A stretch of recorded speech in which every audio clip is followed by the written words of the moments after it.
안녕하십니까. 반갑습니다.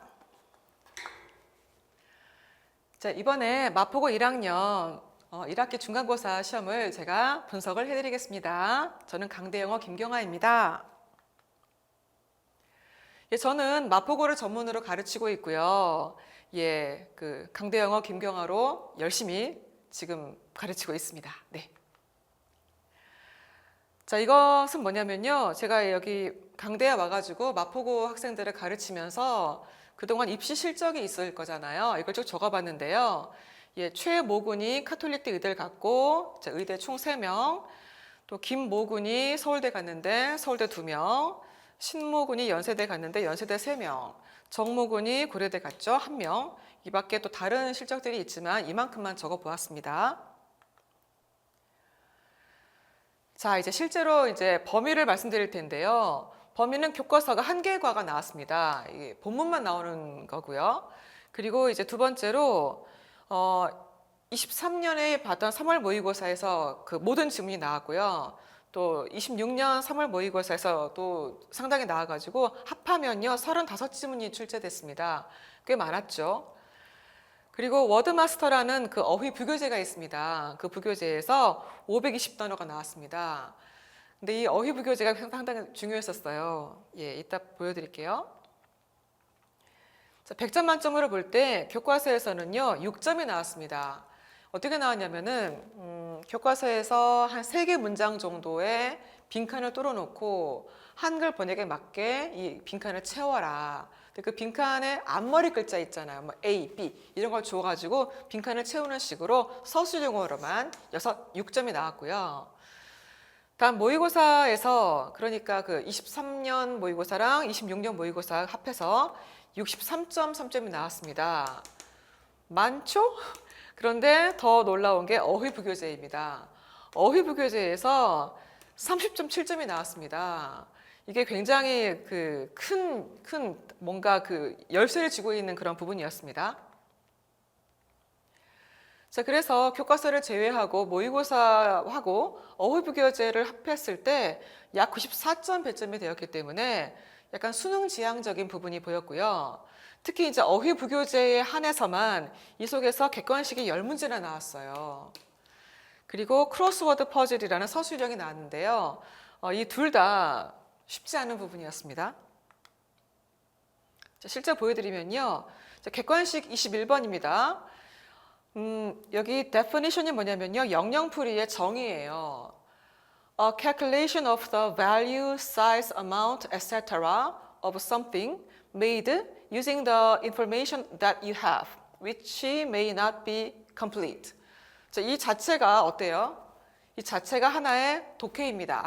영영풀이라는 힌트인데 이 자체가 하나의 독해이기 때문에 이 독해가 되는 게 필요합니다.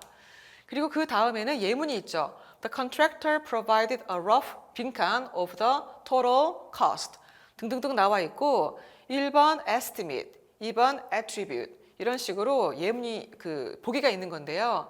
자, 이런 유형의 문제가 21, 22, 23 세 문제였습니다. 영영풀이 힌트와 또 예문 속에서의 그 맥락에 맞는 단어인데 어떻습니까? 이 예문도요. 그 어휘 부교재 속에 있는 그 예문이 아니에요. 그냥 다른 예문이고 그러니까 새로운 독해가 되는 셈이죠. 그래서 어휘 공부를 했을지라도 이것에 맞춰서 기억이 나야 하고 넣어야 된다라는 어려움이 있다라는 겁니다. 자, 또 다른 유형인데요. 자, 이것은 예문만 나와 있죠. 자, Even though nobody saw him steal the money, his 빈칸 made him feel so guilty. 자, 이 빈칸에 나올 단어는 양심이란 단어인데요. 양심은 바로 conscience였죠. 그래서 영영풀이 힌트가 없이 오로지 이 예문을 통해서만 단어가 뭐가 맞는지를 알아야 되는데 이 단어들 중에서 헷갈리거나 또 기억이 안 나는 단어가 있다면 좀 찍어야 되는 어려움도 있겠죠. 그래서 정확히 아는 게 필요하고요. 이런 유형이 또 한 3문제 나왔고요. 자, 이번에는 28번 다음 중 문맥상 밑줄 친 낱말의 쓰임이 적절하지 않은 게 무엇이냐. 이게 뭐냐면은 밑줄 친 예문들의 단어들은 밑줄 친 단어들은 알아요 제가. 하지만 이 예문에 맞는지 이 예문의 맥락에 맞는지 모르는 거기 때문에 독해력이 필요합니다. 예. 그래서 이 독해력은 평소에 독해력이 좀 와줘야 되는 것이 있기 때문에 내신 때 단어만 공부했다고 점수가 나오는 게 아니라는 거죠. 자, 29번은 일종의 킬러였습니다. 별표인데요. 다음 A부터 J 중에서 단어와 그 뜻이 알맞게 짝지어진 것의 개수가 무엇이냐. 예를 들면 여기에 그 F번의 habit은요. 습관이 아니라 서식지란 단어인데요. 자, 친구들이 단어를 이제 좀 어설프게 외웠다면 이게 habit 비슷하 보니까 습관이 맞나 보다라고 오해할 수 있을 거잖아요. 그래서 아이들이 실수를 많이 했습니다. 여기서 이제 알맞게 짝지어진 것은요. 개수가 6개였습니다. 네, 맞힌 친구들이 많지 않더라고요. 다음 이것도 어휘 부교재에서 연관되어 나오는 건데요. 30번 다음을 읽고 A부터 H 문맥상 낱말의 쓰임이 적절하지 않은 것의 개수는 무엇인가 몇 개인가인데요. 이 지문은 배운 지문이 아니에요. 이게 독해가 돼야 되겠죠. 독해가 되면서 여기에 알맞게 쓰여야 되거든요. 그래서 알맞지 않은 것의 개수를 찾는 것이기 때문에 이 단어의 뜻도 알아야 되고 맥락상 맞는지도 알아야 되기 때문에 이중으로 물어보는 문제입니다. 자, 이것의 개수는 2개였습니다. 네, 이런 식으로 21번부터 30번까지 10문제가 그 어휘 부교재에서 그 응용되는 그 어휘 문제였는데 말씀드렸듯이 단어만 외운다고 되는 게 아닙니다. 그리고 이게 끝이 아닙니다. 이 뒤에 또 말씀드릴 텐데요. 일단 어휘 부교재 그 객관식에 한해서는요. 영영풀이 매칭을 방금 보셨죠. 또 외부 예문을 제시하면서 즉 새로운 그런 독해를 주면서 맥락상 맞냐 안 맞냐까지 골라야 되는 이렇게 예문 내 빈칸에 적절치 않은 단어 고르는 문제가 몇 개냐라고 물어보기 때문에 어려웠고요. 또 단어의 의미가 옳지 않은 것, 즉 짝짓기 했을 때 옳지 않은 것의 개수가 몇 개냐. 10개 중에 6개가 답이었죠. 또는 옳은 게 몇 개냐, 6개. 또 문맥상 적절치 않은 단어가 몇 개냐, 8개 중에 2개. 이런 식으로 개수가 많아지면은 하나쯤은 좀 실수를 하게 되잖아요. 그래서 실수를 많이 유도하는 그런 시험이었습니다. 자, 드디어 서술형 킬러를 보여드릴 텐데요.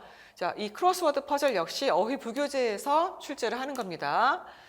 영영풀이가 제시되어 있고 이 역시 새로운 독해라고 보셔야 되겠죠. 또 스펠링을 틀리면 감점입니다. 자, 보시면 이렇게 나옵니다. 자, 서답형 4번 다음 크로스워드 퍼즐을 완성하시오. 자, 8점이면요. 8개라서 8점이고요. 하나에 1점씩 까이는 건데요. 만에 하나 이거 하나를 좀 틀렸으면요.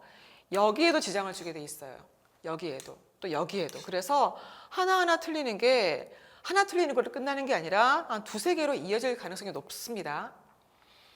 스펠링 틀리면 뭐 I인데 EI로 썼다거나 그러면 많이 틀리게 되기 때문에 외웠어도 틀려오는 부분이 있기도 합니다. 자, 그래서 힘든 부분이 있고, 자, 이것의 그 힌트를 보시면요. 가로의 힌트 쭉 나와 있죠. 형용사 happening once a year 이렇게 또 세로의 힌트 쭉 나와 있고요. 그 중에 한 힌트를 제가 보여드릴게요. The official legal position or condition of a person, group, country, etc. 이 단어가 무엇일까요? 자, 그리고 actual, real or true, not false or fake. 이 단어가 무엇일까요? 그러니까 이 자체가 번역이 돼야 합니다, 또. 자, 그 상태로 제가 보시면 영영풀이 자체가 새로운 독해라고 말씀드렸고요. 제가 답만 한번 적어봤는데요. annual, particle, stink, emit, genuine, annoy, status, thrive 이렇게 고난도 어휘를 내셨고요. 제가 이 영영풀이를 할 수 있게끔 워크북을 만들어 줍니다. 520개에서 나올 만한 걸 추려서 영영풀이를 쭉 제시를 하는데요. 100% 적중을 했습니다. 자, 실전 퀴즈도 제가 만들어 줍니다. 실제 그 아까 그 모양 똑같은 크로스워드를 만들어서 대략 한 20회 넘게 만들어 줬고요. 예, 잘 적중을 해서 친구들이 잘 좋은 점수를 받았습니다. 네. 자, 그 다음에 이제 영작 문제로 넘어갔는데요. 영작은 6점이 나왔는데요. 26모 지문에서 나왔고요. 서술형 킬러라고 볼 수 있습니다. 자, 어떤 보기의 단어를 막 주고요. 이걸 배열하는 문제였고요. 그게 14덩어리가 나와 있었고요. 그 중에 이제 쭉 썼을 때 세 번째, 일곱 번째, 열 번째 오는 단어 쓰는 문제인데요. 문제를 보여드릴게요. 서답형 1번. 다음을 읽고 밑줄 친 A를 보기에 있는 단어들을 모두 이용하여 문장을 완성할 때 뭐 세 번째 등등등에 오는 단어를 순서대로 써라. 자, 여기 보시면 밑에 A. 하지만 플라스틱 산업은 쭈루루룩 나와 있고, 자, 이게 보기입니다. concerns, campaigns부터 해서 these인데요. 다행히 이 보기들에서 응용하여라, 뭐 동사를 활용하여라, 그건 아니었어요. 이걸 그대로 다 배열만 하면 되는 것이기 때문에 좀 공부를 많이 했던 친구들은 그래도 풀 수 있었고요. 이 친구도 맞췄습니다.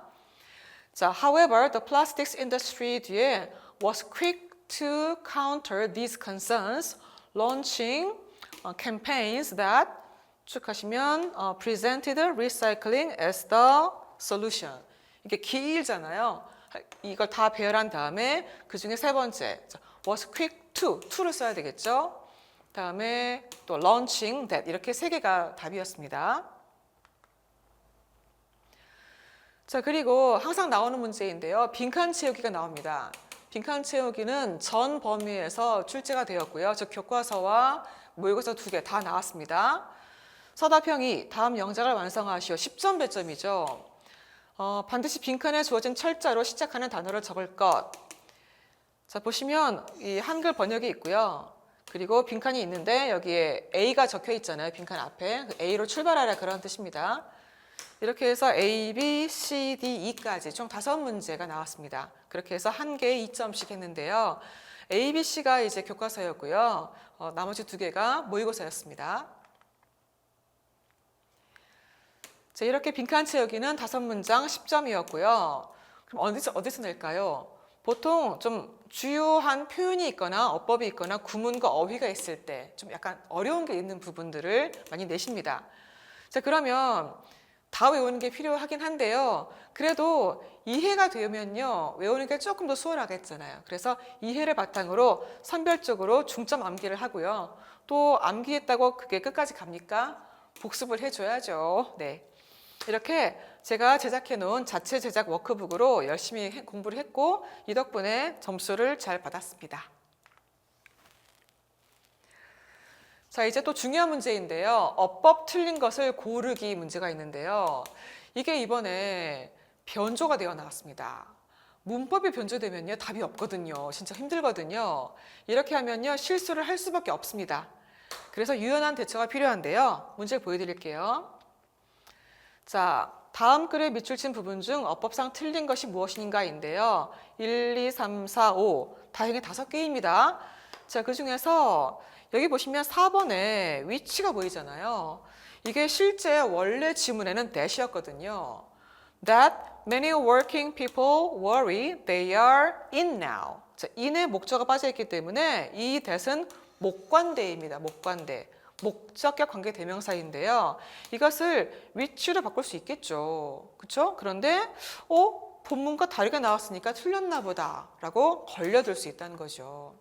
그래서 관계 대명사, 관계 부사, what, whatever 이런 종류는 매번 출제를 하시기 때문에 변조와 엮여서 나올 수 있기 때문에 정확히 알 필요가 있습니다.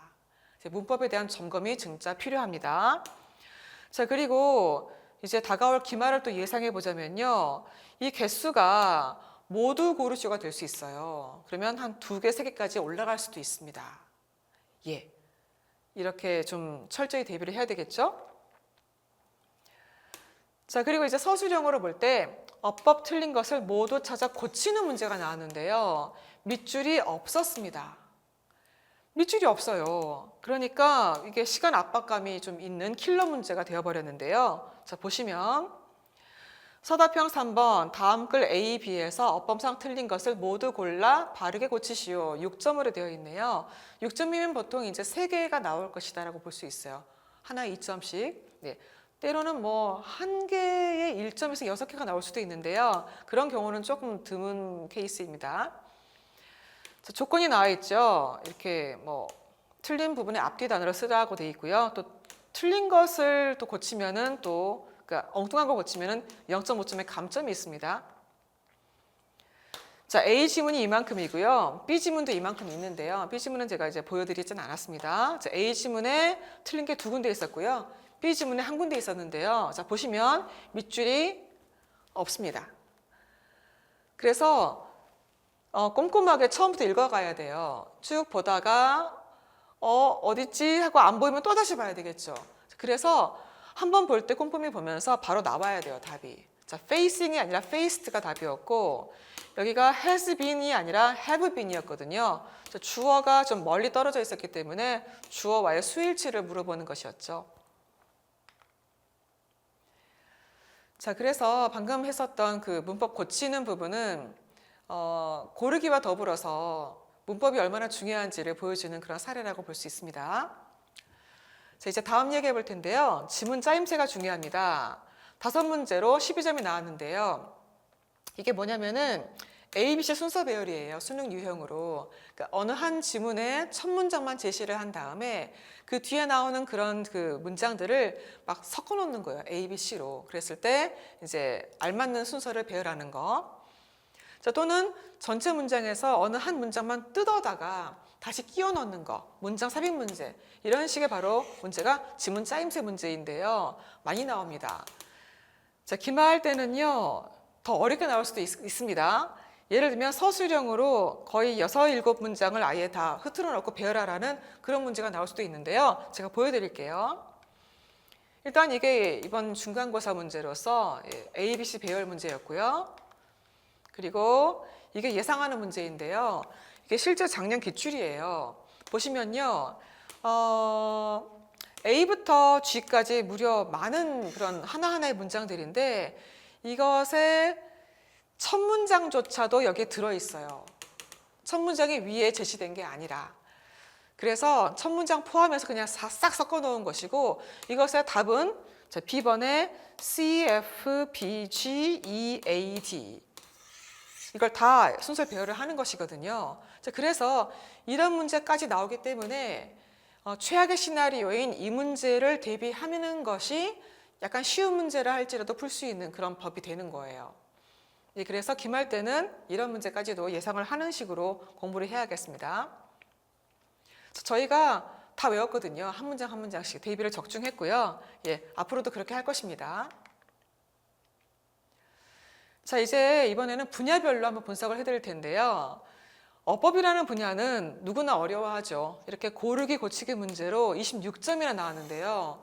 굉장히 많은 배점이죠. 중요합니다. 어법 약한 친구들 항상 저에게 질문하면서 대비해야 하고요. 어휘, 부교재를 포함해서 또 수능형 어휘까지 해서 무려 32.9점인데요. 엄청나게 많이 나왔죠. 그래서 이 어휘 부교재를 항상 소중히 간직하면서 늘상 공부를 해야 돼요. 학원에서 공부를 해서 시험 봤다고 완성되는 게 아니에요. 자기의 완성도는 자기가 제일 잘 알아요. 그러니까 어휘 부교재를 완성도 있게 하려면은 뭐 짬짬이 봐야 되겠죠. 짬짬이 쉬는 시간마다 봐야 되겠죠. 다음 A, B, C 배열과 문장 삽입은요. 정말 다 외워야 돼요. 정말 외우게 해드립니다. 다음 네 번째 내용 일치, 주제, 빈칸, 요약 이런 문제들은요. 수능형 문제라고 할 수 있는데요. 28.8점으로 높아 보이긴 하지만은 그나마 객관식에서 좀 쉬운 문제에 들어가는 거예요. 자, 그러므로 이런 객관식의 쉬운 문제들 4번을 신속하고 정확하게 풀기. 그리고 ABC 배열과 문장 삽입도 이미 암기되어 있기 때문에 역시 신속 정확하게 풀기. 이렇게 3, 4번을 다 100점 맞아야 돼요. 다 맞춰야 되고요. 그리고 이 1, 2번은 시간이 걸립니다. 특히 이제 2번은 학원에서 하는 거 이상으로 본인의 역량이 진짜 많이 필요하고요. 또 1번은 학원에서 해주는 그런 워크북 같은 거 깨알같이 열심히 외워야 되면서 또 본인이 모르는 거 질문도 많이 해가면서 정말 애써서 공부를 해야 될 것 같습니다. 자, 정리해 보겠습니다. 마포고 1학년 내신 정리. 어법과 어휘는 객관식과 서술형 모두에서 중요하다. 정말 중요하다. 특히 어휘부교재 사랑해야 된다. 크로스워드는 최고의 킬러이기 때문에 영영풀이 자체가 독해인 이상 내신 기간이 아닌 비내신 기간에도 항상 영어에 대해서 열심히 공부를 해줘야지 이게 또한 내신의 밑바탕이 됩니다. 다시 내신 때만 공부하는 게 아니라 비내신 기간 때 독해 연습, 어휘 연습을 많이 해놓아야지 내신 기간에 써먹을 수 있다. 다음 두 번째 빈칸 채우기 연습은 주요 문법, 어휘, 구문, 또 스펠링, 동사 변화 다 주의해서 성실하게 이행을 해줘야 되겠습니다. 세 번째 모의고사는 순서 암기를 항상 하면서 늘상 복습하면서 기본값으로 깔고 가고요. 암기 필수입니다. 영작과 문법 고치기에서 이제 도움받을 수 있으려면 암기를 하는 게 필수입니다. 다음 본문 변조는요. 이번에는 어법 변조가 있었잖아요. 그런데 향후 어휘 변조도 될 겁니다. 그러면 동의어를 평소에 아는 것도 필요하다는 것이 되겠죠. 자, 마지막입니다. 마포고 1학년 내신의 토대는 바로 기본기, 어법과 어휘의 기본기. 그리고 국어의 논리력이 웬 생뚱맞은 소리냐면요. 순서 암기할 때 국어적으로 말 짜임새를 받아들일 수 있어야지 순서 암기가 힘들지가 않고 당연하게 여겨지겠죠. 쉽게 여겨지겠죠. 다음 꼼꼼하고 성실하게 매 시간 시험 치르는 거 잘 따라와 줘야 되겠고요. 다음 마지막 4번은요. 시험 당일의 얘기예요. 그날 맑은 정신이 아니면 그동안 많이 외웠던 게 발휘가 되지 않습니다. 그래서 그동안 쭉 열심히 하다가 시험 마지막 날에는 좀 충분한 수면을 취하고 또 아침 일찍 일어나서 좀 복습 좀 하고 이런 전략을 가져야 되겠습니다. 네, 이상입니다. 네, 고맙습니다.